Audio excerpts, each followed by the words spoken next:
Thank you so much. Thanks to everyone who survived till this late. I think we can hear the remnants of the party from yesterday. I think we'll start by introducing ourselves. My name is Eugene, and I'm an operating officer in the Aronov Venture Studio, which develops Web3 projects. And one of those is a DeepMine, which is play-to-earn game. That's probably why I'm on this panel. Please introduce. We have Adrian, Vladimir, and Mikheil. Please introduce yourself. Yeah. Hi guys. My name is Mikheil. I'm representing here the Arena Games, where Web3 mobile and multiplayer games platform. But we are coming from the, let's say, from the mobile game development field and from the blockchain services. So we have combined that, and we are now developing this platform. How's it guys going? Vladislav Aronov, I'm the CEO of Empire's Battles. We're developing Web3 and crypto blockchain-based games. And right now the main project is doing a more of an interactive play-to-earn games. Hey everyone, my name is Adrian. I'm a marketing advisor. I'm also a founder of a crypto marketing agency. It's called Infinite Digital, heavily focusing on GameFi, NFT, as well as DeFi. Great, thank you. Let's get to the elephant in the room, the market. It's not the best time to do predictions, right? But I think there was info like the GameFi was the most resilient part of the Web3. It was doing pretty good in all of the conditions. So the first thing first, what do you think awaits GameFi in terms of funding? Because obviously to build a good game, you need funding. And in this climate, like what do you expect in terms of funding? Because in Q3, I think GameFi had 1.3 billion in funding. I think in Q4 is going to be much worse. But do you think like the more games are being built, the more funding will come? That's a very good question. In regards to that, right now with how the market is looking, everything is kind of, on the lower end.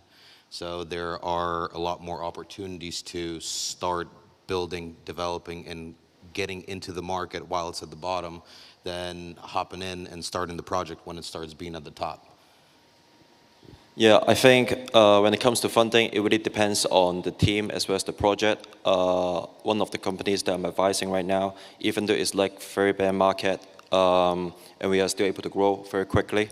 And a lot of like big names already invest, like YGG, Binance Lab, Sequoia as well, actually. So I think it really depends on the game. It depends on the team. It depends on the roadmap as well as the deliverables. If you can actually live up to your life and actually tell, hey, this is what we have been doing, I believe the investor will be convinced that you can actually deliver, even though in the bear market. It's just talking about like validation, maybe. Yeah. Mikheil, what's your take? Yeah, I think I don't have many things to add, but I believe that this is a good time, like to build, to make, like to prove the concept of the project, like to try to get like organic things. Like for instance, we're using the ambassador programs and other stuff. Also to educate, to give some good information, the objective one to your users. What are the risks? What are the, let's say, opportunities? And yeah, I think it's a good time for to go deeper, like deeper in your thoughts, in your strategies, and I think the money will come anyway. So. Yeah. And as well as looking into starting at the bottom, it gives the end users the opportunity to start off, with some of the play-to-earn games and everything like that as well, having at a lower price. So when we do hit the bull market, they're gonna start earning more than having that shorter ROI, if you want to call it like that. Yeah, and let's see it from the other side, because like we're building everything for the gamers. And I think like the last stats from the DeepRadar showed like the amount of active wallets plateaued a bit. I think it was around like 900,000 daily wallets active. Mostly I think it's Axie and Splinterlands and Alien Worlds. So like what do you think will be the next driver to get to the like, let's say 5 million, 10 million players? Now, from my perspective, let's say the challenges that we have now is like to optimize the tools to easily onboard the Web2 gamers, right? So to give them the, let's say, to give the users opportunity to fast to start the games, like without like some big complicated things to do, like with the decentralized wallet or whatever it is. So this is the first platforms or first games that will have this easy onboarding of the users. I think they will have a big success for that, and also the games, they have to really become the playable games, not just play to earn games or whatever it is. Like people have to also look into that, because as a mean of the innovation, not only as a mean of the earnings. So yeah, that's my opinion.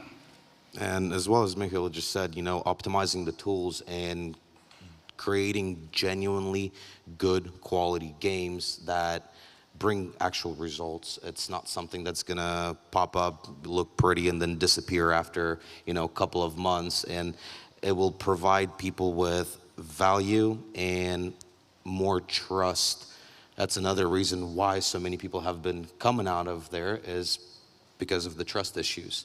So once there's much more quality games that are out there, better stuff that's being used, more user-friendly, actually providing value, more people are going to start trusting it, getting into it, and it's it's like a domino effect. It's going to start piling through.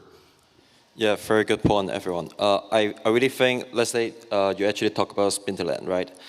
How they actually onboard users are very, very important for us to actually learn the lesson, as of like when they actually, for example, as a user, if you actually register an account on the website, you can use either email, right, or Connect Wallet.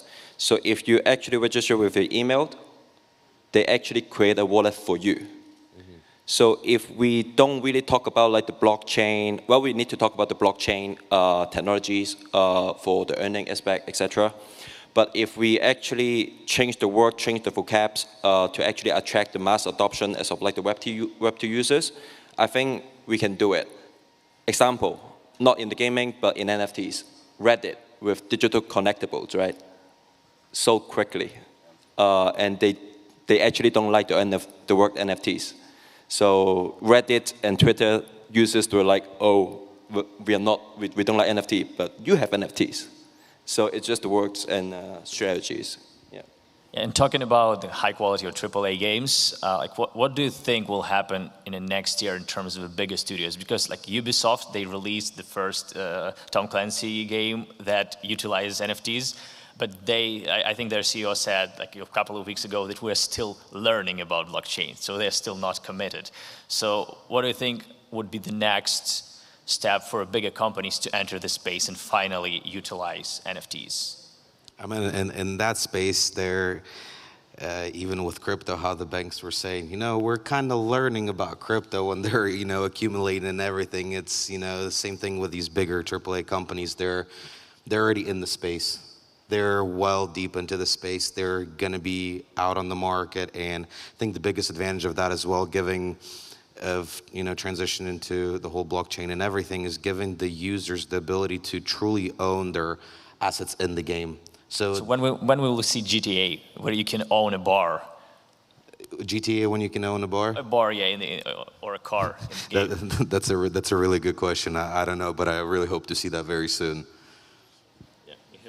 Yeah, if we're talking about the big companies like Ubisoft or EA Sports or others, I mean, I have seen already many startups where they're backers, so they're entering the space for sure. This I know for sure. But me personally, I'm more, let's say, fan and supporting small and medium-sized companies, game development studios, because we don't need the monopolies in the GameFi world. Also, I'm not happy when somebody's saying, oh, Apple is entering with NFTs or whatever. I mean, this is the whole concept that everybody has to have the chance, to stand out from the crowd.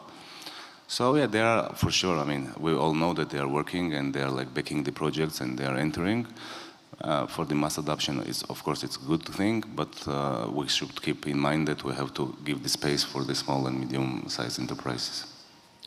Yeah, I think like the big companies, they're being very humble as of like we're learning, because obviously everyone is learning, but I think they say it as a step back to actually think, hey, if we actually make a mistake, we can say that we are learning and we can, But I think they have a lot of gunpowders behind and all this stuff.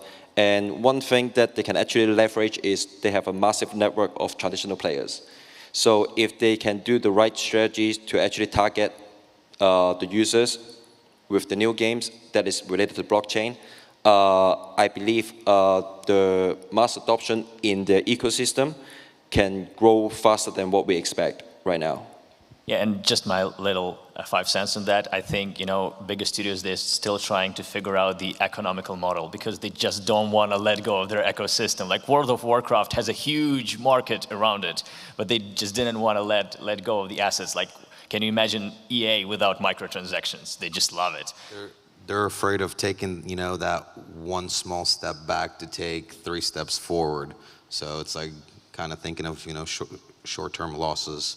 But and then by doing that, it's going to be long-term returns for them. Yeah, I think we've run out of time. Thank you, Mikheil, Vladimir, and Adrian. Thank you, everyone, Thank you, for being everyone. with us. Have a great day. Thanks. Thank you, for guys. listening. Thank you.